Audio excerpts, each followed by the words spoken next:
Welcome back. You're watching The World Today, coming to you live from Lagos on Channels Television. Well, let's talk about stories on the continent, and we'll start here in Nigeria, and then we'll move to other stories. The forward operating base of the Nigerian Navy in Bonny River State has intercepted a foreign ship with 14 Filipinos, 4 Ukrainians, and a Russian on board with over 6,000 metric tons of automated gas oil for allegedly doing business on Nigerian waters. The commanding officer of the FOB Bonny told Channels Television that in the sustained fight against all forms of maritime crimes in the country, the base had also made substantial arrests in the last 2 weeks. Our correspondent in River State, Emmanuel Array, reports. Men of the Nigerian Navy with armed personnel aboard a gunboat as they sail on Bonny anchorage in River State. The voyage leads to vessels arrested by the FOB Bonny allegedly for various illegal maritime crimes. According to the commanding officer, the latest arrests are 2 fishing trawlers caught within 5 nautical miles off the coast, which according to the Navy contravenes maritime laws.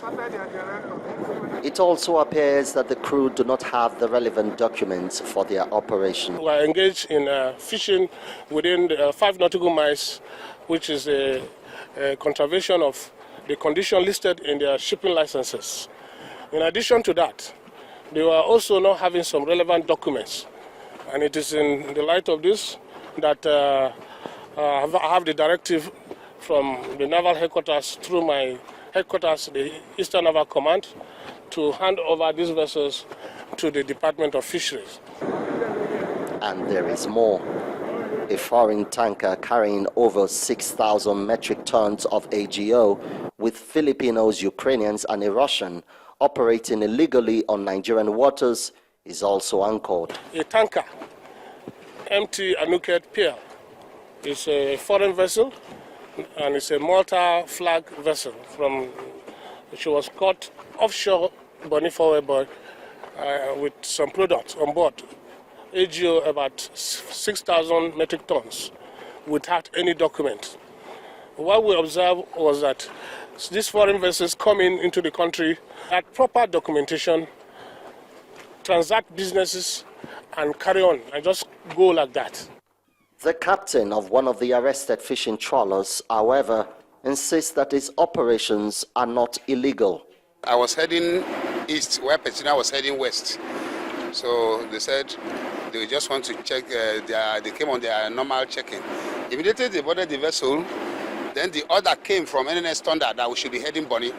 They didn't ask any question. That's how we found ourselves here. The naval authorities tell us that in spite of the challenges of making these arrests, the Nigerian Navy remains committed to ridding the nation's territorial waters of criminal activities.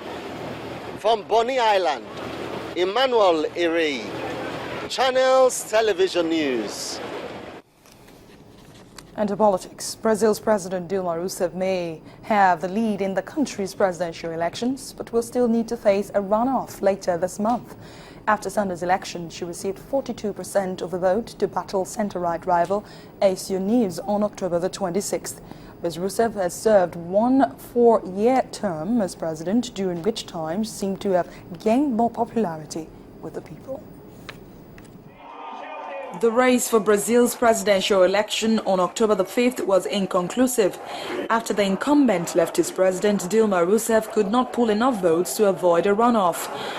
Dilma will now face pro-business rival Aécio Neves, who made a dramatic late surge to finish a strong second. With 99.9% of votes counted, Rousseff led with 41.6% support compared to 33.6% for Neves. After Brazil's most volatile campaign in decades, which saw one candidate die in a plane crash and another soar into first place only to collapse at the end, the result ended up being what was expected a year ago, a showdown between 2 arch-rival parties that have governed the country for the last 20 years. After it was clear she would face Neves in an October 26 runoff, the incumbent said she would continue to fight for the changes she said the Brazilian people had voted for. recado simples. The simplest message is the message that says I should continue to lead, that I should continue this fight with each of these elected officials to change Brazil. Nessa luta, Rousseff defended the past 12 years of the Workers' Party's rule that has seen millions lifted from poverty and promised to do more. I am the first person to want more, to always want to do more. And I want to say to the Brazilian people that those who've achieved have to fight to defend these achievements and advance further. I will make all the changes needed for Brazil so the life of each Brazilian man and woman continue to get better. eu farei todas as mudanças. Rousseff will spend the next 3 weeks fending off an energized Neves, a senator and darling of the investor community who blames her interventionist policies for a long economic slump and proposes free trade and tighter government spending. Third place Silva is expected to throw her weight behind Neves' candidacy. Away from politics, Shren Dewani, a British businessman accused of killing his wife during their honeymoon in South Africa in 2010, has pleaded not guilty to the charge. The 34-year-old Dewani faces 5 charges, including murder and lying about the circumstances of his wife Annie's death. The couple had been held at gunpoint while being driven in a taxi through Gugulethu Township near Cape Town. Prosecutors argue that Mr. Dewani conspired with 3 Cape Town residents to kill his wife. Our forensic evidence presented to the court heard the fatal shot was delivered at close range, with a suggestion that Mrs. Dewani might have been grabbing onto someone or something at least at the time that she died. But over in Kenya, Kenya's President Uhuru Kenyatta has finally yielded to ISIS's request for him to show up at the court. Mr. Kenyatta faces charges of organizing ethnic massacres that killed 1,200 people after the 2007 elections. A couple of days ago, scores of parliamentarians were preparing to travel to The Hague to support the president. Now, witnesses for the prosecution have withdrawn from the case, and in September, the ICC decided to postpone the start of the trial after prosecutors said the Kenyan government had failed to hand over crucial documents. Mr. Kenyatta's lawyers have repeatedly said the whole case should be dropped because of a lack of evidence. Well, let's take you over to Hong Kong. Pro-democracy demonstrators have stayed on the streets of Hong Kong despite a deadline given by the government for them to leave. They have been angry at China's plans to vet candidates when Hong Kong holds elections in 2017. They are demanding that the central government in Beijing allow a fully free vote for the territory's leader. Their numbers over the past couple of days have reduced substantially as many, mostly civil servants, have returned to work in the government's headquarters. And joining me to talk about the current situation in Hong Kong and about the protest, I'm now being joined by Raymond Yam of the VOA live from Washington, D.C. on Skype. Thanks a lot for joining us, if you can hear me, Raymond. Yeah, thank you for having me. Thank you for joining us. Now, I mean, this Hong Kong pro-democracy protesters have held it out for the past couple of days. Will it make any sense? All of their effort, do you think it will affect the decision in Beijing? It's quite uncertain to tell because, of course, in the Beijing's point of view, they don't want to back down. But however, the demonstrator, they believe that their demand should be heard, and they are launching these kind of a demonstration in order to ask the government to sit down to talk to the student protesters.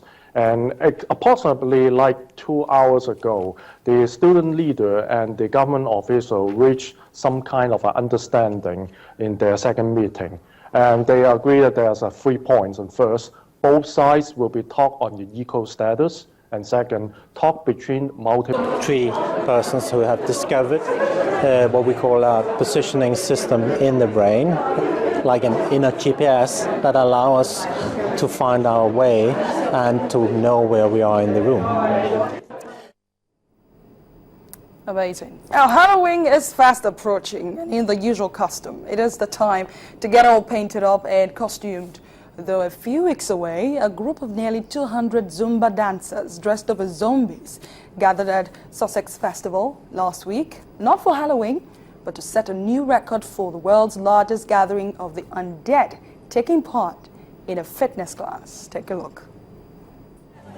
With Halloween fast approaching, hundreds of people gathered at Tullis Farm in West Sussex on Saturday, October the 4th, in a bid to establish a new Guinness World Record for the most Zumba dancing zombies. You're wishing you could just wait. Almost 200 dedicated zombies gathered at twilight to perform 15 minutes of the dance-sized craze. Record attempt participant Sam Bolin said he was excited to take part. It'll be interesting. I've never done it before, so I'm just going to go with the flow, if you like. Fellow record attempt Alex Ward went for a sporty zombie look. As a zombie who's just so dedicated to you know, my fitness, then this is a really important day for me, especially if it sets a world record. Another participant, Peter Heppel, said he was impressed by the turnout. The dedication of everyone here to dress up and come and do some Zumba is awesome. Can't wait to set a new world record, hopefully. And Jeff Gardiner, who came dressed in a Herman Monster, a character from US television sitcom The Monsters, said, "It's exotic, isn't it? Zombies can be from anywhere in the world, and the Zumba is the South American exotic dance, and this is an exotic festival." The criteria for being counted as a zombie was that all participants must be wearing zombie makeup, a white face, dark eyes, and some red color, and or zombie costumes, and once assembled remain in the same place for 10 minutes. Saturday's gathering attracted a mixture of participants, some who were clearly zombie fanatics, while others just wanted to be a part of a world record attempt. For the latter, a team of makeup artists was on hand to ensure the criteria for counting as a zombie was met. As dusk descended, the zombies filed into a controlled area in front of a stage to initiate the counting. Each zombie was numbered and presented themselves to an official with a rolling video to capture their appearance as a means to verify the record attempt. The record attempt took place on the first night of the Shocktoberfest Screen Park at Tullis Farm, which runs for 18 nights and offers visitors several Halloween-themed attractions. Up to 5,000 visitors attend the Screen Park every night, whose name comes from the American version, which has been running every year since 1990 near Reading, Pennsylvania. Interesting, don't you think? I still don't understand why Halloween has to be scary, though. Well, that's the program today. Thanks a lot for joining us. I am Adeshawa Josh. Sports at 6 is next.